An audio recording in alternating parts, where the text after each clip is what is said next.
Introduction to gel plate printing.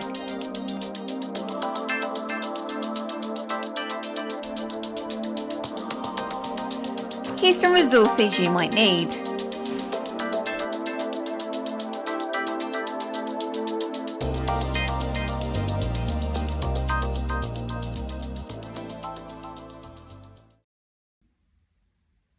Hello, in today's tutorial I'm going to show you how to make a simple gel plate print.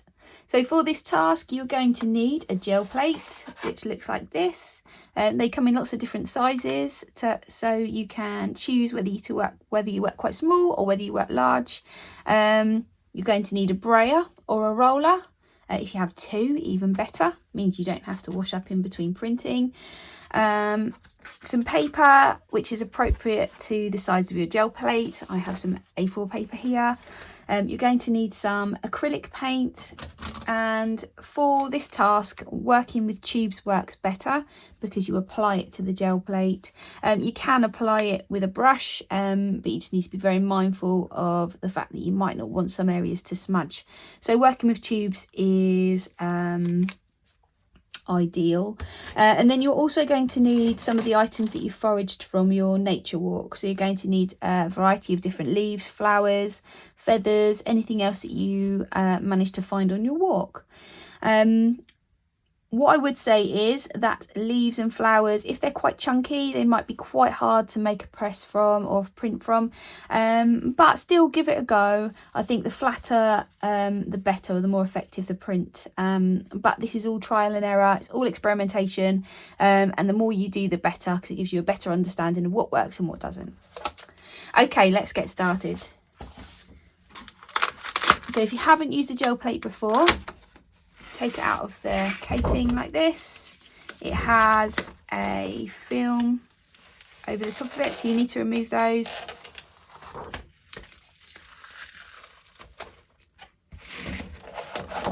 And then ideally you're probably going to want to put some paper down just to protect your area where you're working. It can get a bit messy. And then we're going to start with just applying some acrylic paint to your gel plate. I'm going to use a mixture of blue and black. Please don't feel like you have to just use one colour from a tube. It's always a good idea to mix colours or invest in a variety of different colours rather than just basic primary colours that come in packs. This may even work with poster paint as well, so if you do have poster paint, give that a go. I'm going to put a little bit of black just to make my blue darker, and then I'm just going to roll that out so it's a nice thin even layer on my gel plate.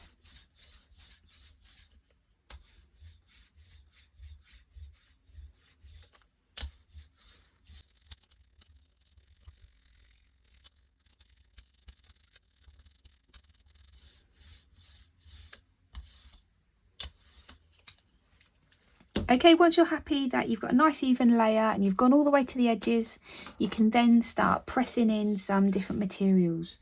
So I have some fern leaves, which I'm going to use.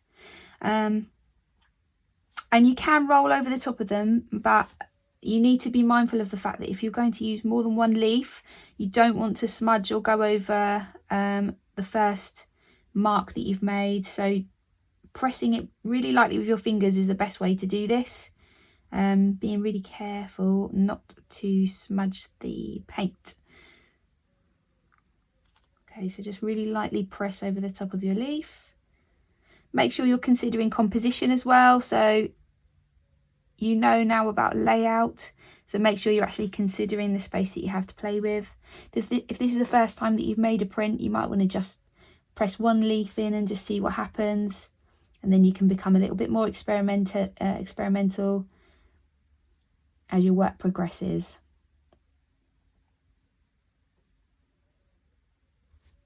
Okay, so there's my fur. I'm just going to peel that away. Okay, so as I'm doing this print just to show you how to do it, I'm going to take my paper now. You might want to fill up all of your space place your paper over the top of your gel plate, and then we're going to use the heel of our hand in circular motion just to pick up the paint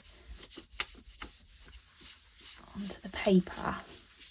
What I love about gel plate printing is it's real trial and error. Sometimes things don't go quite right, and sometimes you have happy accidents where you get something amazing which you wasn't expecting.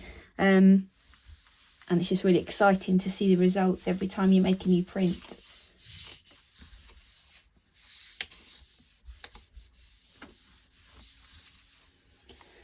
Okay, advice would be just to leave that for a little while, just to dry and really soak onto the paper. But I'm going to be impatient and I'm going to show you the outcome now. So if you peel back, hopefully it's picked up all of the ink as well as the print from the leaf. And then there we have it.